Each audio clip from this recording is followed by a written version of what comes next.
ДПМН и Левица не дадоа поддршка во гласањето на Законот за извршување, Законот за облигациони односи и Законот за финансиски друштва за граѓаните да се извлечат од должничко робство, рекоа денес на прес од СДСМ. Од сега, каматата нема да смее да го надминува износот на главниот долг.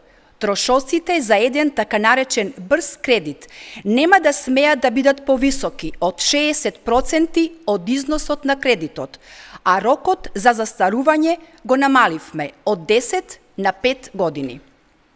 Сето ова е во интерес на граѓаните, кои долго време бара регулирање на оваа материја и е во насока на заштита на нивниот економски стандард.